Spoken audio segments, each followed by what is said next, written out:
I watched my 12-year-old son Jake light up as he tore open the elaborately wrapped box on Christmas morning.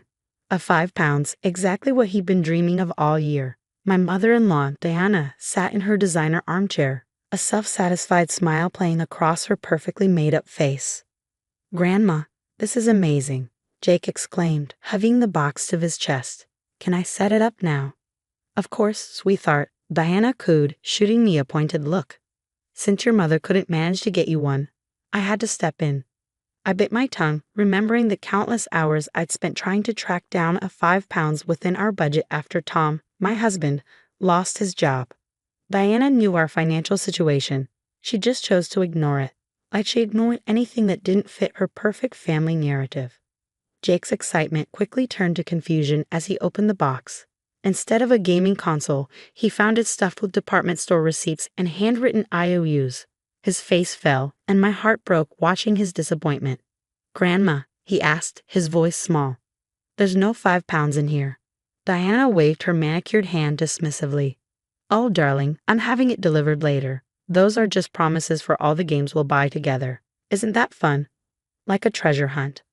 I knew better. This was classic Diana. All show, no substance. She pulled similar stunts before, making grand promises she never intended to keep.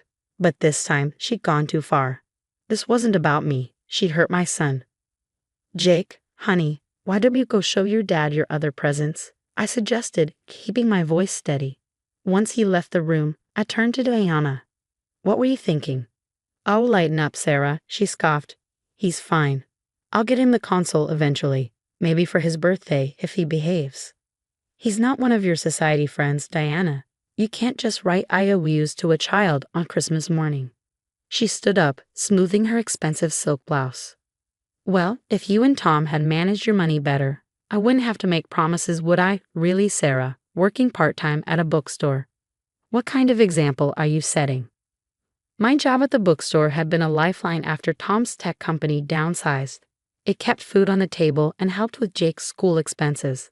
Diana had never worked a day in her life, living off her late husband's fortune and spending her days orchestrating family drama. That evening, after an awkward Christmas dinner where Diana regaled us with stories of her country club friends' extravagant gifts to their grandchildren, I found Jake in his room, staring at the empty £5 box. "I'm sorry, honey," I said, sitting beside him. "Grandma shouldn't have done that." "It's okay, Mom," he shrugged, but I could see the hurt in his eyes. "I know you and Dad are trying your best."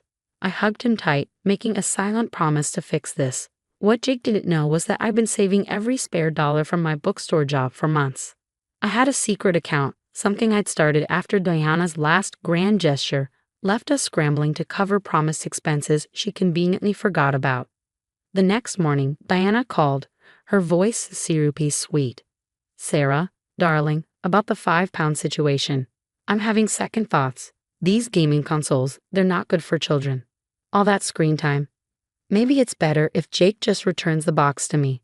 I can give him something more educational instead." I knew what this meant. She had either never intended to buy the console or she found something else to spend the money on. Probably another designer bag to show off at her next lunch date. "Actually, Diana," I replied, keeping my voice level, "I think we'll hold on to the box. You know, for when the console arrives." "Don't be difficult, Sarah. I'll need that box back by New Year's. I'm coming to collect it tomorrow." Before I could respond, she hung up. I sat at my kitchen table, anger and determination warring inside me. Then I made a call to my friend Marcus, who owned the local gaming store. We'd been working together on a payment plan, and had finally saved enough. "Hey Marcus, remember that £5 we talked about? I'm ready." That afternoon, while Jake was at his friend's house, I drove to Marcus's store. The console was beautiful, and Marcus had even thrown in an extra controller and a game, knowing our situation. He'd seen Jake grow up, coming into the store just to look at the games he couldn't afford.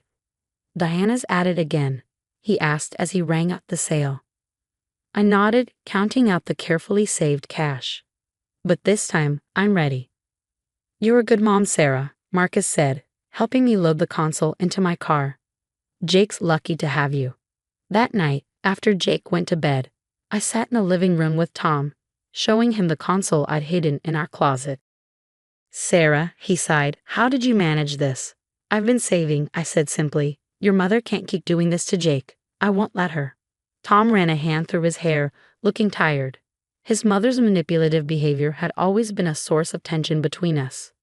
You're right, I should have stood up to her years ago. I squeezed his hand. Well, tomorrow, when she comes demanding that empty box back, we'll both stand up to her. Diana was in for a surprise, and for once I couldn't wait to see her reaction. Sometimes the best revenge isn't confrontation. It's simply being prepared.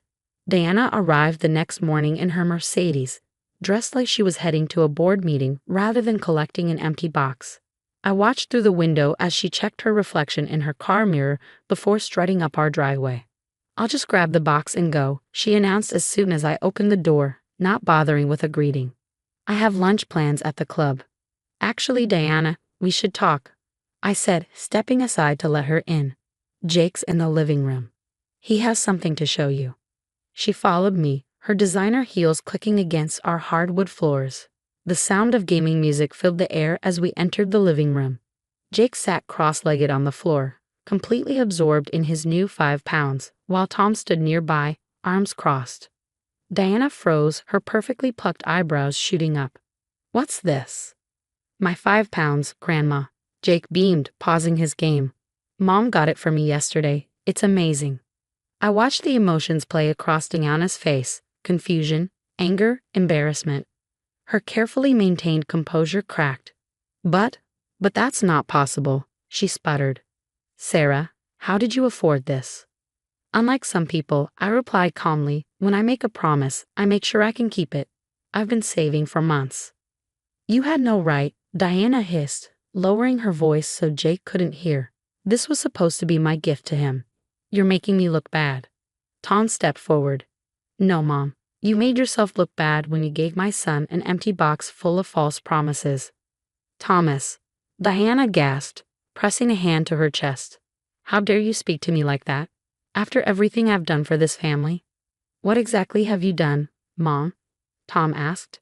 Besides making promises you don't keep and criticizing every decision we make. Diana's face flushed red. She opened her expensive handbag and pulled out a checkbook. Fine. How much was it? I'll write you a check right now. The console can be from me as originally planned. I shook my head. It's not about the money, Diana. It's about respecting our family and not playing games with Jake's feelings. Games? She scoffed. I'm trying to give my grandson the best of everything, something you two clearly can't manage on your own. The best of everything isn't empty boxes and broken promises, Tom said firmly. It's having parents who work hard and keep their word. Jake had stopped playing, watching the exchange with wide eyes. Diana noticed his attention and quickly switched tactics, her voice turning syrupy sweet again. Darling, she cooed at Jake, wouldn't you rather tell your friends the 5 pounds was from Grandma? I'll even add in more games than your mother could afford. Before I could intervene, Jake surprised us all. No thanks, Grandma. I like that it's from Mom. She worked really hard for it. Diana recoiled as if she'd been slapped. Her designer mask cracked completely, revealing the bitter woman beneath. Well, she snapped, gathering her purse. I can see I'm not wanted here. Don't expect any more gifts from me. And I'll be telling everyone at the club how you've turned my own grandson against me. Mom, Tom called as she headed for the door. You can't buy love with empty promises. She paused, hand on the doorknob. For a moment, I thought I saw genuine hurt in her eyes. But then it was gone, replaced by her usual cold disdain. We'll see how well love pays the bills, she said and slammed the door behind her. The house fell silent except for the gentle background music from Jake's game. Tom wrapped an arm around my shoulders, and I leaned into him, feeling drained but relieved. I'm sorry, Jake said suddenly. I didn't mean to make Grandma mad. Hey, buddy, Tom knelt beside him. You did nothing wrong. Sometimes adults need to hear the truth, even if it hurts.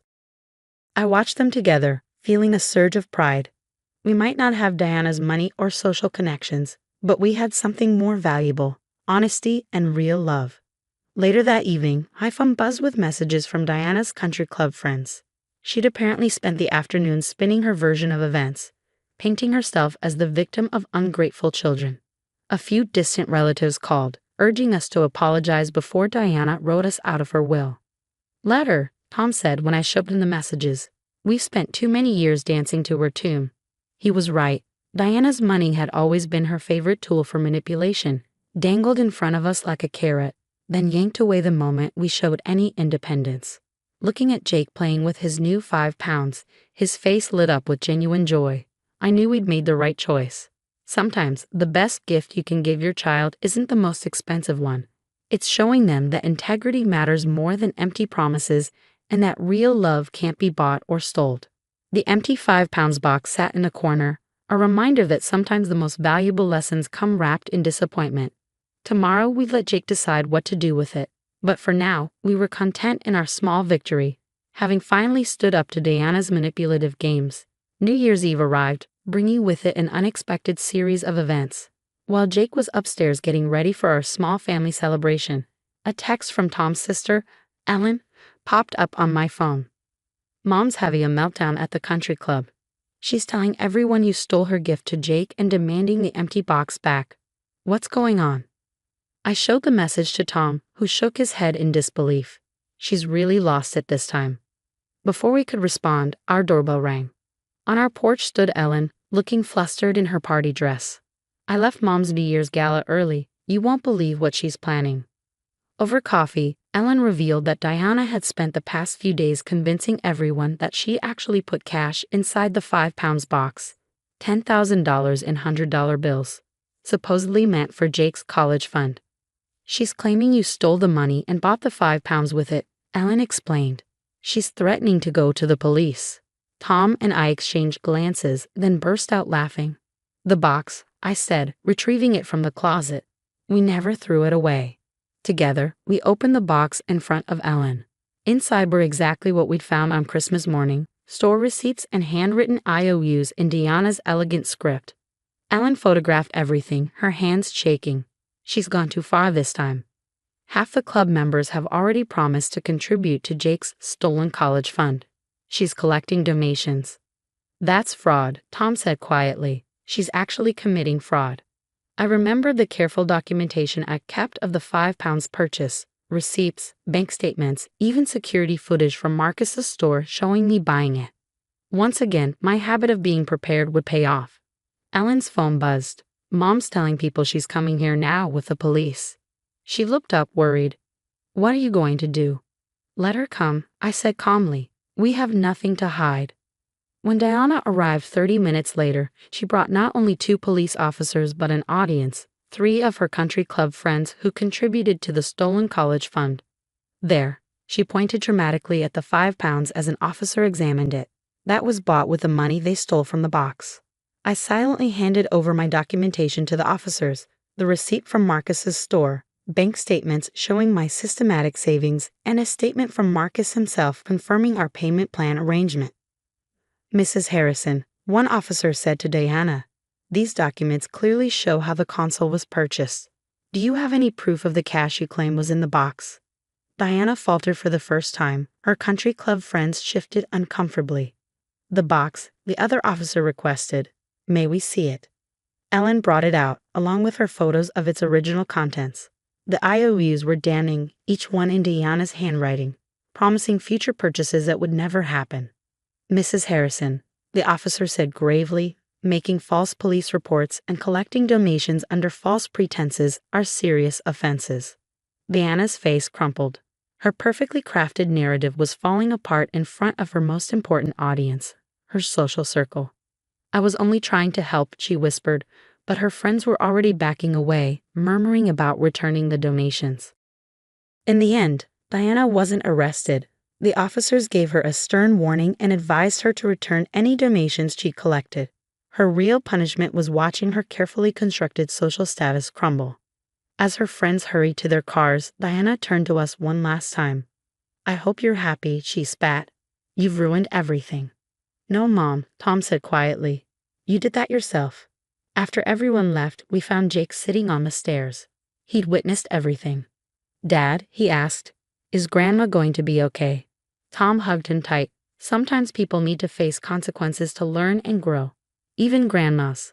Later that night, as we celebrated the New Year as a family, I received one final text from Ellen. Mom's resigned from the country club.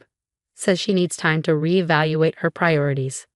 Maybe this was the wake-up call Diana needed, or maybe not. But we've finally broken free from her manipulative games, and that was worth celebrating. Jake's £5 still sits in our living room, a symbol not just of hard work and honest savings, but of the moment we finally stood up to Diana's toxic behavior. The empty box. Jake decided to fill it with his own savings, teaching himself that real promises are the ones you keep yourself. Sometimes the best lessons come in unexpected packages, even empty ones.